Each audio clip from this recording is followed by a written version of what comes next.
nandito po kami sa inyong harapan ngayon para bumati at maglatag po ng aming mga programa para po sa inyong lahat.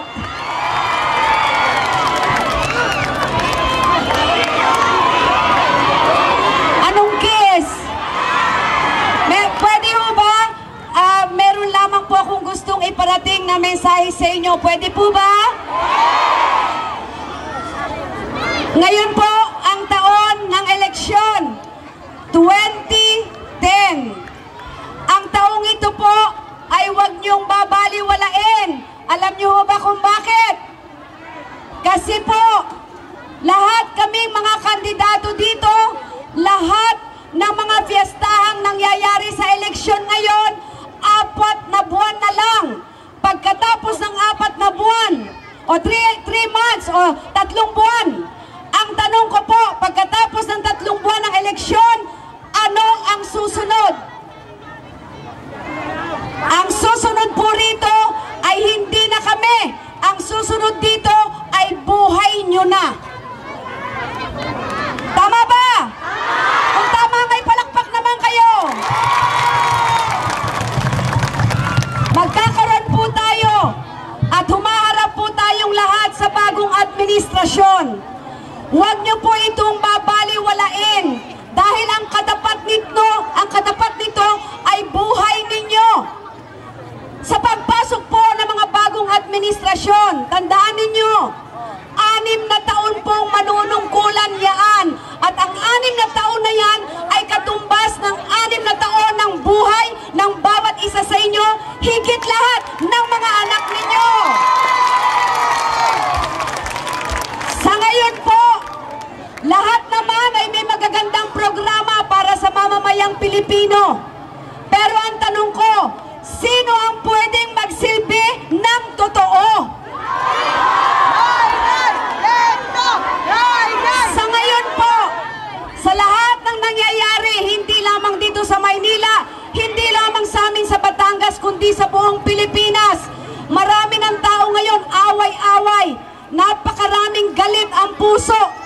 Ang kailangan po natin ngayon, sino ang may vision, sino ang may plano, at sino ang makapagbibigay ng inspirasyon sa mga tao. Na sa ganun, meron tayong hinaharap na pag-asa.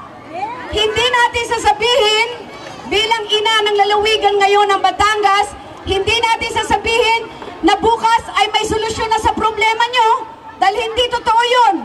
Magsisinungaling ang magsasabi nun. Ang importante ay mayroon tayong vision, may plano. At sa planong ito, kahit sinong pinakamagaling na tao, hindi kakayaning mag-isa. Kailangan niya ng mga kasamahan para ipatupad ang mga pangangailangang solusyon sa problema ng ating bansa. Kaya sa inyo pong lahat, ang kailangan po natin ay isang matatag, may vision, may inspirasyon at may pag-asa. At yan lamang pong hinihiling ko sa darating na Mayo G's or May 10. Tandaan ninyo, nakasalalay sa bawat isa sa inyo, sa kamay ninyo, ang kinabukasan ng bansang Pilipinas. Gamitin nyo ang inyong karapatan ng tama. Pag kayo ay bumoto at pumasok na sa presinto, wala naman kayong ibang kasama. Ang kasama nyo lang ang inyong pag-iisip, ang inyong konsensya, at ang inyong puso, at ang inyong kamay. Pag kayo ay bumoto, tandaan ninyo, nakasalalay na po ang buhay ng inyong mga anak at magiging anak ng inyong mga anak. Kaya akin lamang pong ipinapanalangin na sana po ay magkaroon tayong matagumpay at matahimik na eleksyon at maihalal ang karapat-dapat na magsisilbi po sa atin pong bansa. Unang-una, hindi tayo pwede magsabi o magturong may kasalanan ang gobyerno dahil ang gobyerno, tayo ang naglalagay ng tao. Tama ba? Kaya eto na naman po ang pagkakataon, gamitin ng tama ang inyong karapatan. Ang pinaka-importante, alam nyo naman ang Pilipino, ay nasa salantana, ay sadyay nakangiti pa. Dahil po ang Pilipino ay napaka-positibo, tama ba? Basta't kahit ano nangyayari, napahirapan na, pero pag tinanong, ang sasabihin pa ng Pilipino, ay sadyay kaya. Tama ba? Kaya ang kailangan po natin ngayon ay inspirasyon at may vision at may pag-asa. Let us all inspire each other. Let us all work as a team. Let us all work as a family. And let us all build our future and our nation together. At syempre, ako rin po ay katulad ninyo, naniniwala na may pag-asa po ang Pilipino. Kaya ako po ay nasa Liberal Party din. Alam ko meron tayong mararating sa tulong ninyong lahat. Kasama ko rin po dito ang ating pong Senador Noynoy Aquino, si Senador Mar Rojas, ang kasamahan po nila ng mga senador na nandito. Kailangan po dito'y teamwork. Kahit na anong galing at isang presidente ang nanalo, pag walang kasama, hindi maibibigay ang programa at proyekto na kailangan ng ating mga mamamayan. Dapat po ay teamwork.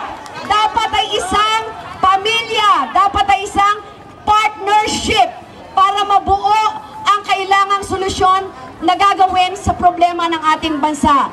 Pero higit sa lahat, kung ako naman po'y nakakagawa ng mabuti, gusto ko ipakilala sa inyo ang akin pong guro, walang iba kundi ang aking asawa, Senador Ralph Recto. Sa inyong lahat, pagpalain na po tayo, pagpalain nawa tayo ng Panginoon Diyos at ipinagdarasal ko na sana'y magkaroon ng matagumpay at matahimik na eleksyon ang ating bansa. Sa lahat sa inyo, mabuhay ang Pilipino! Mabuhay ang Liberal Party! Mabuhay po tayong lahat at maraming salamat po sa inyong lahat.